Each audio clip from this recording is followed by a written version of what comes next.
Alors, ce matin, on reste dans Exode. Ça va peut-être avoir l'air d'un passage étrange pour la fête des mères. En même temps, pas tant que ça.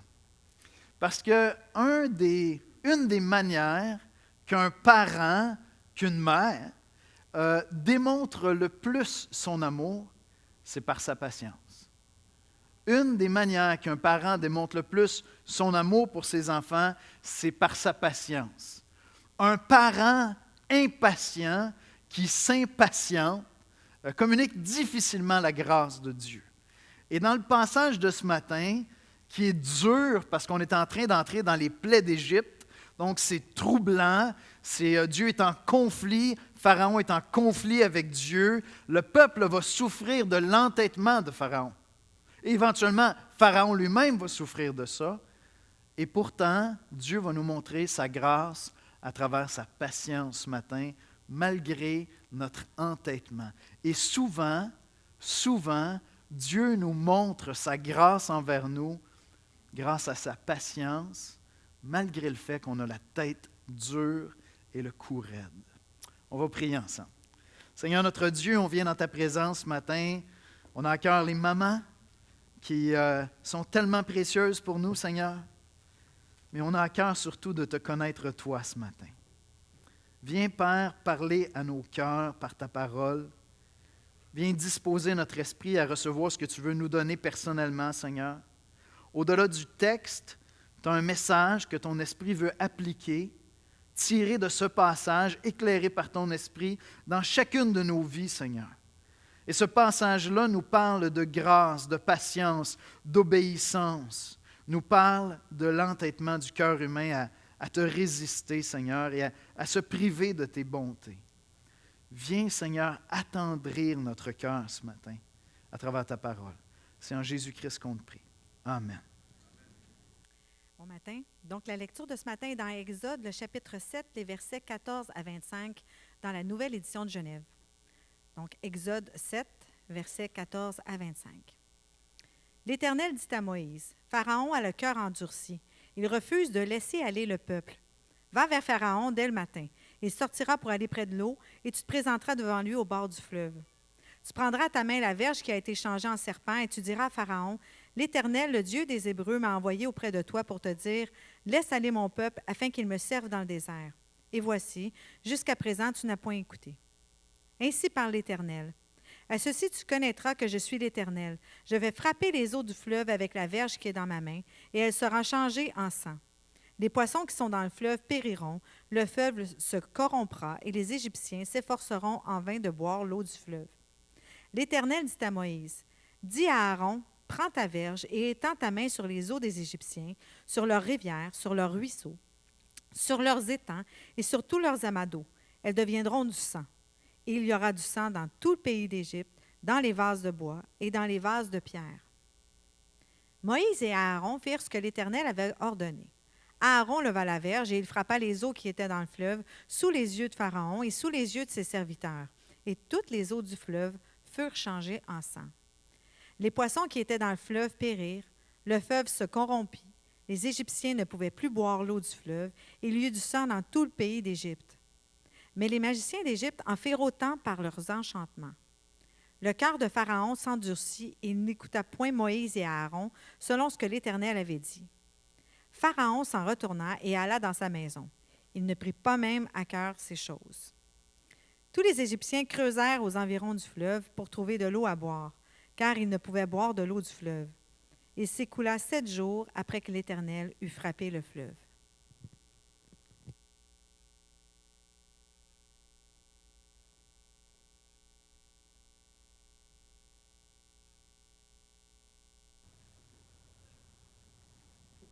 Merci, Julie. Moi, j'ai eu une mère très patiente. En même temps, elle me ressemble un petit peu, ou je lui ressemble un petit peu, du côté un peu colérique, ma maman. Désolé, maman. Mais vraiment patiente. Vraiment patiente, parce qu'elle a eu 2 enfants au cou raide, ça c'est clair. Puis mon épouse est une femme patiente. Beaucoup plus patiente que moi. Je ne sais pas pourquoi Dieu m'entoure de personnes patientes comme ça. Hein? À travers la patience, Dieu nous montre sa grâce. Dieu est patient avec nous. Une des plus belles manières, les plus fréquentes, les plus constantes dans nos vies, où Dieu nous montre sa grâce, c'est dans sa patience envers nous. Vous savez, toutes les fois où Dieu vous a dit quelque chose, puis vous n'avez pas obéi, puis il ne vous a pas châtié, il ne vous a pas frappé.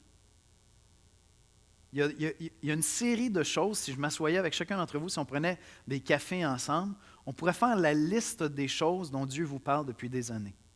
Littéralement. À travers les Écritures, à travers des prédications, à travers des circonstances, parce que vous refaites la même stupidité, je refais la même niaiserie, avec les mêmes conséquences que ça entraîne, puis je dis, plus jamais je vais le refaire, mais c'est n'importe quoi. On pourrait tous faire la liste de ces choses-là. Et probablement que pour la majorité d'entre elles, on pourrait écrire les manifestations de la patience de Dieu. Toutes les fois où les choses n'ont pas eu les conséquences qu'elles auraient pu avoir, désastreuses parfois dans nos vies. Une des manières les plus constantes et les plus fréquentes que Dieu montre sa grâce dans nos vies, c'est par sa patience, littéralement. Et Dieu va manifester de la patience envers Pharaon, et par le fait même, il va lui manifester sa grâce. Voici comment je résumerai l'exposé de ce matin. La grâce de Dieu le conduit à la patience devant nos indifférences et nos désobéissances. Laissons nos cœurs s'attendrir par ce Sauveur merveilleux. Je répète ça. La grâce de Dieu le conduit à la patience devant nos indifférences et nos désobéissances. Laissons nos cœurs s'attendrir par ce Sauveur merveilleux. Parlons premièrement de l'obéissance. Ça, c'est un mot qui, c'est comme ça graffigne en dedans. Hein? L'obéissance. Ça a l'air tellement religieux, légaliste. On peut le voir comme ça. Alors, qu'est-ce qui se passe dans ce passage-là? Bien, le peuple d'Israël est esclave en Égypte depuis plus de 400 ans. Et donc, depuis plus de 400 ans, il y a une forme d'abus qui est là, très sévère. Et c'est le peuple de Dieu. Dieu avait fait des promesses à la descendance d'Abraham, et donc Dieu vient pour accomplir ses promesses. Et puis il vient pour mettre fin à ces abus-là, littéralement, puis libérer son peuple et conduire vers la terre promise. Et Dieu prend un serviteur faible, fragile, au départ incompétent, rebelle, constamment en train de discuter avec Dieu. Et puis il va le former, il va le préparer à être obéissant, à commencer à apporter le message de Dieu, pas d'autre message, le message qui vient de la parole de Dieu. Et c'est ça qu'on a vu jusqu'à présent. Moïse évolue, prendre la maturité, et il vient et apporte le message de Dieu à Pharaon. Maintenant, Pharaon ne connaît pas Dieu. Pharaon connaît ses dieux, ses divinités que les Égyptiens se sont inventées, mais il ne connaît pas Dieu. Et donc, Dieu va se faire connaître à Pharaon à travers Moïse, parce que Dieu va lui révéler qui il est. Qui est ce Dieu à qui je devrais obéir?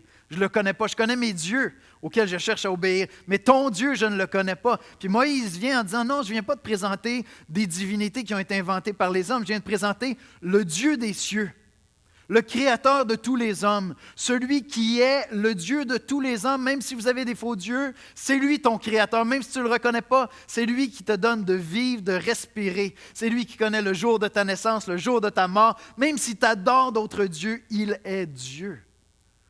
Et donc Dieu est en train de se révéler à un homme qui ne connaît pas Dieu, Pharaon, littéralement. Et Dieu va lui dire, tu me dois obéissance. Pourquoi est-ce que tu devrais laisser sortir mon peuple d'Égypte? C'est parce que je leur donne. C'est parce que c'est ma directive, parce que je suis Dieu. Je n'ai pas d'autre explication à te donner. Et donc, Dieu réclame de Pharaon, qui ne connaît pas vraiment Dieu, qui va le découvrir dans la contestation. Il va contester avec Dieu, et Dieu va se faire connaître à lui de plus en plus. Dans cette plaie-là, Dieu va se faire connaître comme celui qui est plus grand que le Nil. Dieu va transformer, par son prophète, il va transformer l'eau du Nil, et pour autant que j'en comprends, toutes les eaux qui étaient disponibles en sang. Mais il faut savoir que pour les Égyptiens, le Nil, c'est tout. Le Nil, c'est la vie. C'est ce qui nourrit les plaines. C'est là qu'on pêche le poisson. C'est là qu'on va tirer notre engrais même pour engraisser nos terres. Le Dieu du Nil était adoré par les Égyptiens. C'est le Dieu suprême, pour ainsi dire, parce que c'est de là que vient la vie.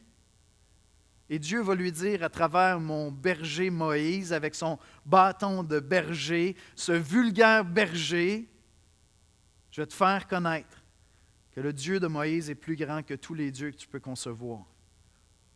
Il est une source de vie plus certaine que votre source de vie, parce qu'il règne sur le Nil. Et donc, Dieu est en train de se faire connaître à Pharaon, puis il est en train de dire, tu me dois obéissance.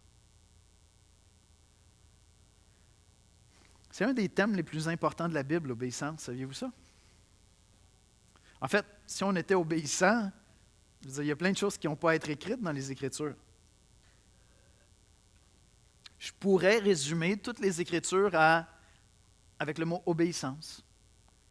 Après ça, je vais décliner ça, notre incapacité à obéir, notre difficulté à obéir, le fait qu'on ne veut pas obéir, le fait que Dieu pourrait nous châtier parce qu'on est en train de désobéir, mais Dieu veut faire grâce. Alors quelqu'un d'autre va obéir, quelqu'un va être fidèle pour obéir. Jésus-Christ va être fidèle pour obéir. Il va aller mourir sur la croix afin que les désobéissants puissent vraiment goûter et connaître la grâce de Dieu, puis être sauvés.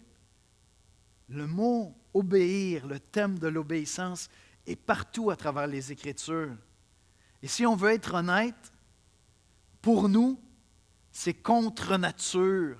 Si ce n'est de la grâce de Christ, si ce n'est de l'Esprit Saint qui vient nous donner une nouvelle nature, lorsque tu deviens chrétien, tu reçois une nouvelle nature, et sans ça, l'obéissance, c'est contre nature, parce qu'on est pécheurs. Nous avons hérité de nos pères, Adam et Ève, nous avons hérité une nature pécheresse. L'obéissance, ça nous fatigue, ça nous horripile, ça nous graffigne en dedans. C'est comme si ça dit, je t'enlève ta liberté, alors que Dieu dit, non, je veux te rendre libre. Marche dans mes voies, je vais te donner la vraie liberté. Comme un enfant qui dit, laisse-moi traverser la rue en courant, je veux être libre. Mais oui, je veux que tu sois libre, je vais t'interdire de traverser la rue en courant. Parce que je veux que tu sois libre d'avoir encore des jambes, de courir encore, de marcher encore, de vivre encore demain. On comprend ça avec notre raison. On est capable de comprendre que Dieu dicte de bonnes choses, mais à l'intérieur, il y a un conflit en nous qui dit « Tu viens me brimer ». Maintenant, si Dieu était comme les dieux que s'inventent les hommes, ça serait vrai. Les dieux que s'inventent les hommes sont imparfaits. C'est les hommes qui les imaginent, c'est les êtres humains qui les imaginent. Les dieux que s'inventent les hommes ressemblent aux êtres humains. C'est des êtres fourbes, égoïstes, abuseurs. Allez étudier les divinités grecques, vous allez voir, c'est pas si glorieux que ça. Je veux dire, ils peuvent nous plaire, puis on peut en faire des super-héros, même faire des séries de films de super-héros inspirés de ces divinités-là. Mais pourquoi ils nous plaisent? Parce qu'ils sont aussi tordus que nous, en réalité. C'est juste qu'ils sont plus puissants, fait qu'ils ont la capacité d'être plus forts dans leur malice ou dans leur bonté. Mais Dieu n'est pas ainsi. Le Dieu qui se révèle dans les Saintes Écritures est parfait. C'est lui qui a créé l'univers. Quand tu regardes un coucher de soleil et que tu le trouves splendide, ça te parle des perfections de Dieu. Moi, j'aime énormément la peinture. Je peux vraiment être ému devant une toile, et pourtant, je n'ai pas encore trouvé aucune toile dans aucun musée qui va m'émouvoir autant que les nuages dans un ciel bleu. Il n'y a rien qui m'émeut autant que ça comme tableau, comme toile, parce que ça me parle des perfections de Dieu. Le Dieu qui se révèle dans les Écritures est celui qui a créé l'univers. Celui qui a créé un univers parfaitement ordonné, qui tient. Les scientifiques sont émerveillés par la beauté et la complexité et la richesse de ce que Dieu a créé. Qu'ils le reconnaissent ou non comme l'auteur de tout cela, il n'en demeure pas moins émerveillé. Je veux dire, ce qui fascine la société contemporaine, c'est d'étudier ce que Dieu a créé. Que tu reconnaisses le Créateur ou non, on est émerveillé devant ce qu'il a fait. Comme moi, je peux être émerveillé devant un tableau, devant une sculpture, puis dire, mais que c'est splendide. Si tu aimes les voitures, c'est une belle voiture. Je ne sais pas ce que tu aimes, mais tu es là et tu te dis, mais que c'est beau! Dieu n'est pas comme les dieux que s'inventent les hommes. Il est parfait. Il est non seulement parfait dans sa création, il est parfait dans sa nature. Il est parfaitement vertueux. Ça veut dire que Dieu est vrai. Ce qu'il dit est vrai. Ce qu'il pense est juste. Il n'y a pas d'injustice en lui. C'est lui qui t'a donné le mouvement et l'être. Tout ce que tu peux concevoir de plus noble et de plus grand, si vraiment c'est noble, c'est Dieu qui l'a conçu. Alors j'espère que vous pouvez comprendre que le mot obéissance est très approprié lorsqu'on parle d'obéir à un tel être. On ne parle pas d'obéir à Yannick, on ne parle pas d'obéir à des hommes qui sont pécheurs, bien qu'on doive honorer les autorités, parce qu'ils reflètent Dieu à quelque part. Mais là, je vous parle d'obéir au Créateur des cieux et de la terre, qui se révèle à Pharaon puis qui dit « Pourquoi est-ce que tu m'obéirais? Parce que je le réclame. » Et certains d'entre vous, probablement, vous dites « Je ne suis pas bien avec ça, moi. L'argument ne me convainc pas. » Parce que si tu n'as pas l'Esprit Saint, c'est contre nature pour toi d'aimer ce concept-là de l'obéissance. Puis, je m'en confesse, si tu as l'Esprit Saint, tu vas souvent lutter encore avec ça. Parce qu'on demeure pécheur. Et pourtant, tout aurait été si simple pour Pharaon. Tout aurait pu être si simple pour Pharaon. Ça commence avec des avertissements. Ça commence sans conséquence. Dieu envoie Moïse auprès de Pharaon. Pharaon aurait pu obéir. Imaginez toute la souffrance qui aurait été épargnée. Parce que tout ça va se terminer en catastrophe. Tous les premiers-nés d'Égypte vont mourir. Tout aurait pu être tellement simple s'il avait obéi. Et c'est comme ça dans notre vie. Il y a plein de domaines où Dieu nous parle. Tout pourrait être tellement simple si on obéissait. Imagine là, si tu es chrétien. Tu es chrétien comme moi. Là, je vais comme imaginer ma version en moi de la journée parfaite d'un chrétien. Tu sais, je me réveille le matin. Je remercie le Seigneur pour la journée qui va commencer. Je lui confie ma journée. Je m'en vais méditer les Écritures. Je m'en vais lire les Écritures. Là, je dis au Seigneur, tout ce que tu vas me donner à faire aujourd'hui de bon, je vais le faire. Et toutes les tentations qui vont se présenter à moi de faire le mal, je vais y renoncer. Et à chaque moment de la journée, quand ma journée avance, tout ce que je fais, c'est discerner. Je dois partir pour le travail, c'est bon, je m'en vais travailler, je vais contribuer à la société, je vais supporter ma famille, c'est bon, je m'en vais là-bas. Il y a quelqu'un qui me coupe dans le trafic, puis j'ai le goût de m'emporter, parce que là, j'ai une tentation. Mais là, je résiste à ça, parce que j'obéis au Seigneur, puis j'écoute le Saint-Esprit, puis je ne pêche pas, fait que tout va bien. Non, mais imaginez, toute la journée, tu fais comme ça, comme chaque intersection où j'ai une décision à prendre, la décision que je prends, c'est obéir, résister aux tentations, faire le bien, résister aux tentations, faire le bien. Toute la journée, je termine ma journée en disant « Wow, merci Seigneur, tu es merveilleux. » Honnêtement, ça serait quand même plus simple comme vie, non? Vous avez juste à passer la dernière semaine en revue, toutes les fois où ce n'est pas ça que vous avez fait. Est-ce que vous avez compliqué votre vie, oui ou non? L'obéissance, tout pourrait être tellement simple si on obéissait, parce que ce que Dieu nous demande de faire émane d'un être parfait, émane de lui. C'est le bien, c'est la meilleure chose pour toi et pour tout le monde de faire ce que Dieu veut que tu fasses, parce que Dieu est parfait. Tout aurait pu être tellement simple. Mais Pharaon est entêté et résiste à Dieu. On vient de parler de l'obéissance. Parlons maintenant de la patience de Dieu, là où sa grâce vient se manifester. La grâce de sa patience.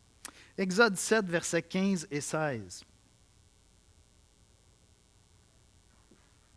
Va vers Pharaon dès le matin.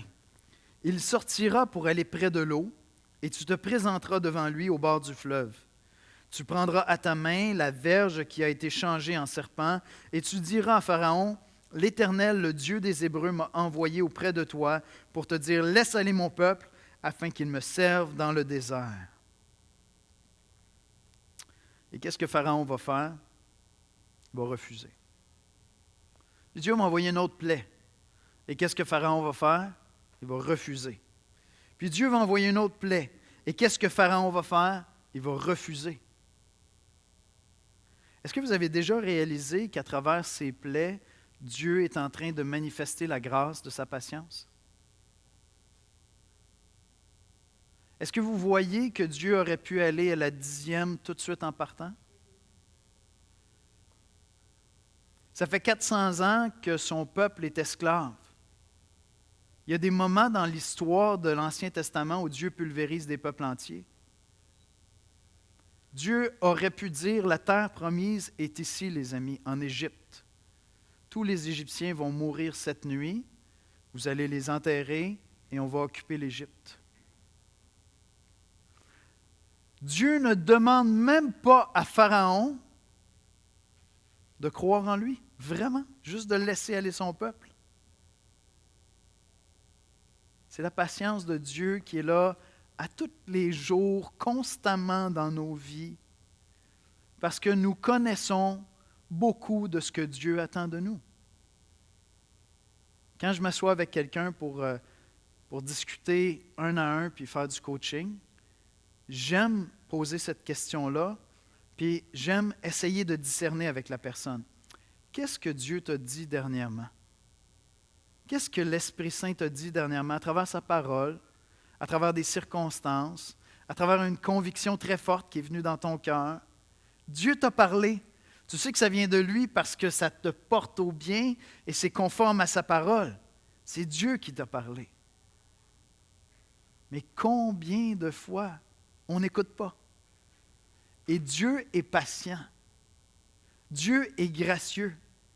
Je suis tellement convaincu de la patience de Dieu envers moi que chaque année qui se termine, je vous le dis, je pense à chaque année.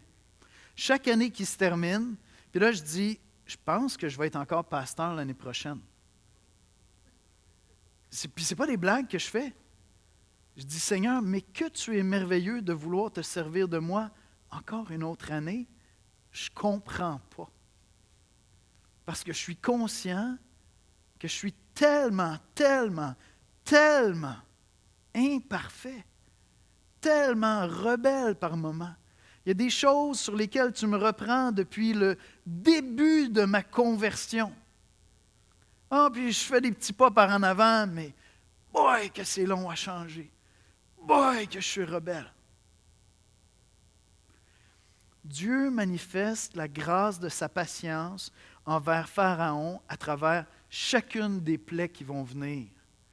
Et les conséquences de ces plaies-là vont être énormes, dévastatrices. Mais ce que j'aimerais que vous réalisiez ce matin, c'est que c'est une manifestation de la grâce de Dieu envers Pharaon, parce que c'est l'expression de sa patience. Dieu est tellement patient envers nous. Il est tellement patient envers les hommes.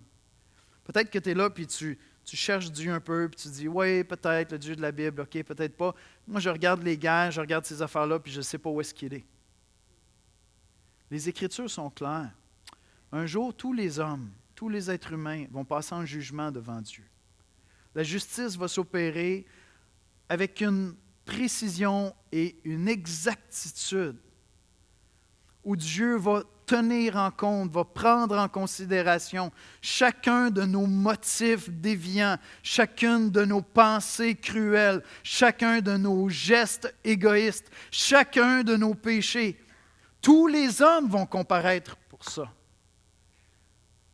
Et si Dieu ne frappe pas tous les hommes conséquemment à nos fautes actuellement, c'est parce qu'il use de patience, la patience d'une mère qui ne corrige pas un enfant à chacune de ses fautes.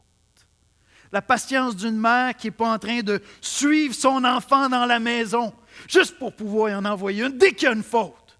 Dire, là, tu t'en vas dans ta chambre. Là, tu t'en vas dans ta chambre. Non, on choisit nos batailles comme parents, c'est une des premières affaires que tu apprends. Hein? Tu choisis tes batailles, puis il y a deux raisons pour lesquelles tu choisis tes batailles. Un, parce que tu ne pourras pas toutes les gagner. Ça, c'est la vérité, tu vas t'épuiser.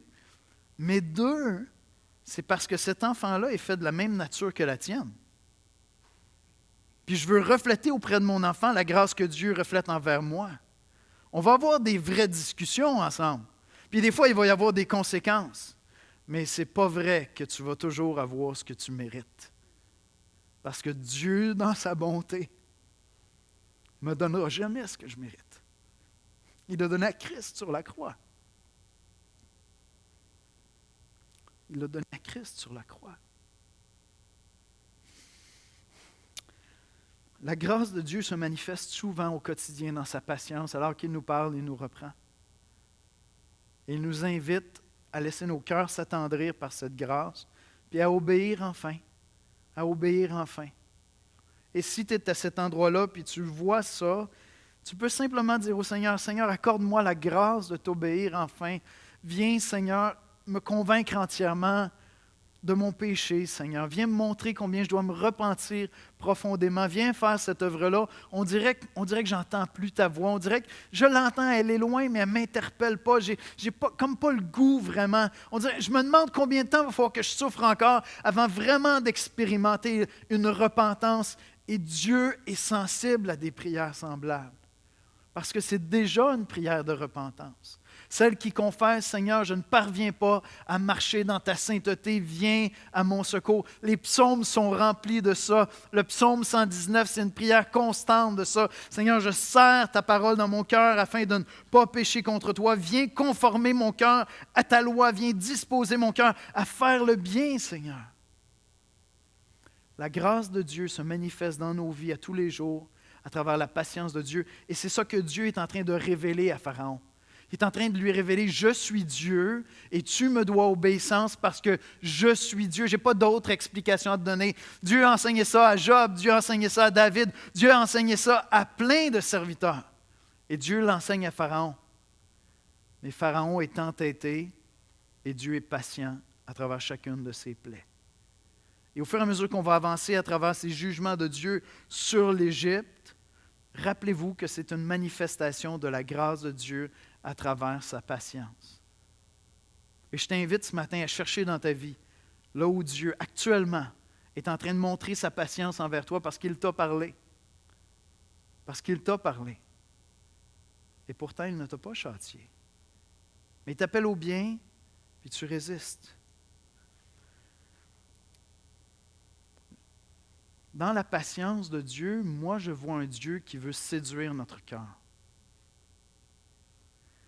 Pour bien des gens, quand vous lisez l'Ancien Testament, vous voyez un Dieu qui est sévère, qui intervient, tout ça, mais c'est parce que vous ne voyez pas combien Dieu est patient, combien Dieu est doux, combien Dieu passe par-dessus les fautes, combien Dieu revient.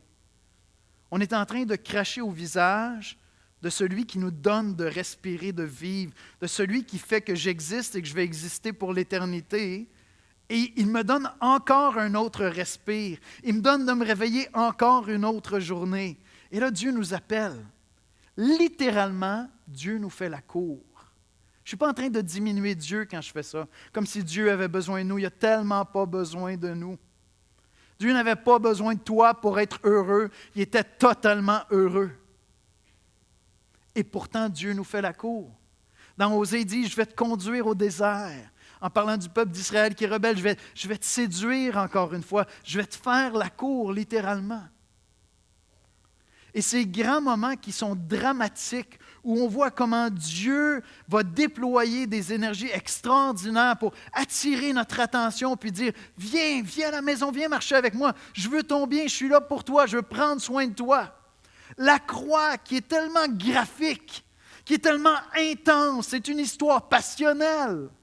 Les grandes histoires passionnelles, les grands romans passionnels qu'on écrit ont tous la vie et la mort en jeu. Christ est mort sur la croix avec passion. Et c'est pour ça que les chrétiens l'appellent la passion du Christ. Dieu nous fait la cour. Pas parce qu'il est petit et qu'il est comme nous. Pas parce qu'il a besoin de nous. Parce qu'il est pure bonté. Et avant que je donne ma vie à Christ, Dieu m'a fait la cour pendant 1 an et demi. Je savais qu'il me courait après. Je le voyais, je voyais des gaffes que je faisais, je voyais sa grâce qui me préservait. Je savais qu'il m'attirait à lui, je savais jusqu'au jour où j'ai cédé puis j'ai dit, OK Seigneur, j'arrête, je rentre à la maison, c'est toi qui diriges ma vie. Christ est devenu mon époux. Je suis entré dans une alliance avec Dieu. J'ai dit, c'est toi qui gouvernes ma vie, Seigneur. Et Dieu le fait avec nous, en Église. Lorsque tu viens à l'Église, puis tu chantes des chants de louange, puis là, la grâce est là, l'amour de Dieu est là, puis ton cœur n'est pas vraiment là, mais tu viens et tu chantes avec nous, puis là, tu te laisses porter par la louange, puis tu dis, Seigneur, c'est vrai que tu es beau. Dieu est en train de se servir des chants de louange de son peuple pour te faire la cour. Il est en train de courtiser ton cœur pour que tu rentres à la maison, que tu tombes en amour à nouveau avec lui. Et c'est ça qu'il fait dimanche après dimanche à travers la prédication de sa parole. Lorsque le prédicateur s'en va, puis il étudie le texte, puis il s'en va dans la prière, puis il dit, « Seigneur, je ne veux pas être hypocrite, je veux que tu me parles à moi, je veux être honnête, mais je veux que tu parles à cette Église-là, parce que tu as un message pour cette Église-là. Ce texte-là a été prêché des millions de fois aux chrétiens depuis des milliers d'années, mais tu as un message pour cette Église-là. Viens te servir de moi pour parler. » Et lorsque vous m'accrochez après, vous accrochez le pasteur, puis vous dites, « Écoute, c'était pour personne ici le message, c'était pour moi. » C'est pas vrai? Mais c'était pour toi, ça c'est vrai. Parce que le Saint-Esprit voulait te parler à toi. Parce que Dieu est en train de te faire la cour. Parce que Dieu t'aime. Parce que Dieu est patient. Parce que Dieu est gracieux. Parce que Dieu nous châtie très peu. Ce serait encore l'expression de son amour. Et si Dieu t'a châtié dernièrement, c'est encore l'expression de son amour. Comme lorsque je corrigeais mes enfants. C'est encore l'expression de son amour. Mais Dieu manifeste sa grâce, entre autres, dans sa patience. On a vu l'obéissance à Dieu, on a vu la patience de Dieu. Maintenant, parlons un instant de l'indifférence. Ou de la folie de l'indifférence. Exode 7,14, l'Éternel dit à Moïse, « Pharaon a le cœur endurci. Il refuse de laisser aller le peuple. » Dans la Bible du Sommeur, c'est traduit ainsi, « Le Pharaon est trop entêté. » Vous savez, c'est quoi être têtu?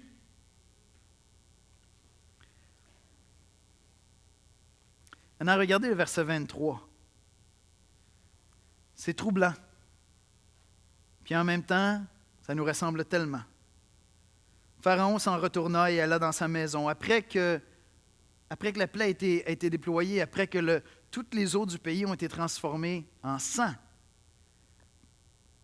Pharaon s'en retourna et alla dans sa maison, et il ne prit pas même à cœur ces choses.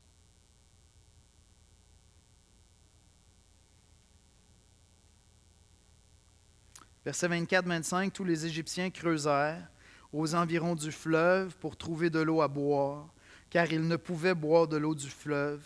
Il s'écoula 7 jours après que l'Éternel eut frappé le fleuve. La folie de l'indifférence du cœur humain. Ça m'a vraiment touché quand j'ai lu ça. Il ne prit pas même la chose à cœur. Dieu lui parle, Dieu fait des miracles. Ça ne le trouble même pas. Son peuple est dévasté. Parce que nos indifférences ont souvent beaucoup de conséquences dans les vies autour de nous. Est-ce que vous êtes d'accord avec ça? Nos indifférences à ce que Dieu nous commande de faire ont souvent énormément de conséquences. Et plus tes responsabilités sont grandes, plus les conséquences sont nombreuses. Dieu prend le temps d'avertir Pharaon. Il n'a pas châtié, il a averti. Puis Pharaon a résisté. Alors Dieu frappe tout le pays. Et Pharaon ne prend même pas la chose à cœur. La folie de l'indifférence fait qu'on devient sans considération pour Dieu et pour toutes les conséquences dans nos vies et dans la vie des gens autour de nous. Il y a des choses pour lesquelles Dieu nous parle depuis des années. Dieu nous met au défi de prendre des choses au sérieux, de grandir avec lui, de se repentir. Puis notre cœur devient indifférent, comme un enfant qui dit « je le sais », Je le sais, je le sais, je le sais. Ça fait 1000 fois que tu me le dis.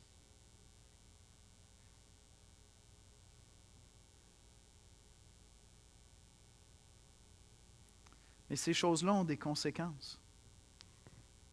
Ces choses-là ont des conséquences parfois catastrophiques. Donc Dieu est gracieux, Dieu est patient. Ça ne veut pas dire qu'il n'y a pas de conséquences. Si Dieu t'a donné un commandement, si Dieu t'a dit de faire quelque chose et que tu ne le fais pas, ce n'est pas parce que Dieu te préserve de certaines conséquences qu'il n'y aura pas de conséquences. La folie de l'indifférence fait qu'on devient non seulement insensible à la voix de Dieu, mais à toute la souffrance que ça peut entraîner autour de nous, notre indifférence.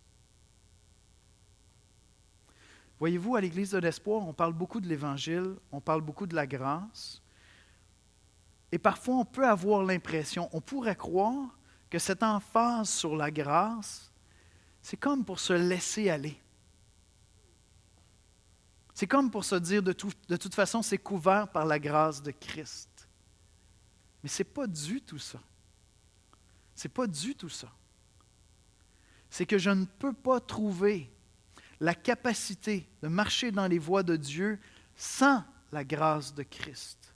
Je ne peux pas trouver la motivation pour revenir à marcher dans les voies de Dieu quand je me suis écarté avec de bons motifs. Pas par orgueil, pas pour être mieux que les autres, pas pour me présenter devant Dieu et dire « Regarde, je le mérite, mon salut ». Sans la grâce de Dieu, c'est impossible. Parce que je ne trouverai pas la force de me repentir de mes péchés vraiment sans la grâce de Dieu. Parce que les gens autour de moi ne trouveront pas la force de m'aimer et d'être patient envers moi sans la grâce de Dieu. Parce qu'une Église qui n'est pas centrée sur l'Évangile et sur la grâce de Dieu va nous amener dans ce rapport à l'obéissance qui va être tellement malsain que ceux qui sont des bons petits soldats vont donner l'apparence de l'obéissance.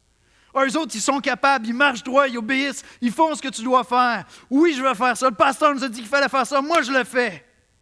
Mais le cœur n'est pas nécessairement là.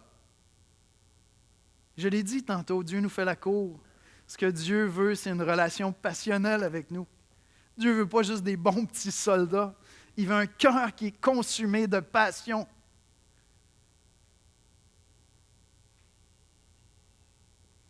Il veut un cœur où il voit un amour véritable pour lui. Je vais inviter les musiciens à venir me rejoindre à l'avant. Je ne sais pas si Dieu te parle ce matin de domaines dans ta vie où tu es tombé dans l'indifférence. Et tu dis, Dieu ne me parle plus. On devient ingrat dans ces moments-là. On se tourne même vers Dieu et on dit, dans le fond, c'est de ta faute. J'entends plus ta voix. Si tu me donnais un cœur zélé, je marcherais avec toi. Et pourtant, c'est nous qui avons attristé l'Esprit pendant tant d'années, des fois. Est-ce que Dieu te montre des domaines où il t'interpelle depuis longtemps? Tu sais ce qu'il attend de toi. Tu sais et tu comprends bien que ce n'est pas une question de gagner ton ciel, ce n'est pas une question simplement d'être un bon petit soldat, c'est que ce que Dieu attend de toi, c'est ce qui est parfait. Parce que ça vient de Dieu, c'est la bonne chose, c'est la meilleure chose à faire. Tu sais même dans ton fort intérieur que c'est la meilleure chose à faire. Mais ton cœur est tombé dans l'indifférence. Ton cœur est devenu fou. Fou parce que tu es indifférent à l'être qui veut ton bien de la manière la plus pure et la plus parfaite qui a jamais existé, qui n'existera jamais. Dieu. Et ce bien-là passe par ton obéissance. Maintenant, considère la grâce de Dieu envers toi qui patiente et qui patiente et qui patiente. Et ne te raconte pas d'histoire. Ne crois pas que tes indifférences seront sans conséquence. Le peuple d'Égypte a payé lourdement. Il va continuer à payer lourdement. Et éventuellement, Pharaon va payer lourdement son indifférence au commandement de Dieu. Laisse ton cœur être attendri par la patience de Dieu. par sa grâce. Le Nil était une source de vie en Égypte. Ironiquement, Dieu le change en sang. Et nous savons que ce qui est devenu pour eux un objet de mort, parce qu'ils ne pouvaient pas se nourrir de ça, bien Jésus-Christ va verser son propre sang pour le pardon de nos péchés. Parce que c'est lui le Sauveur.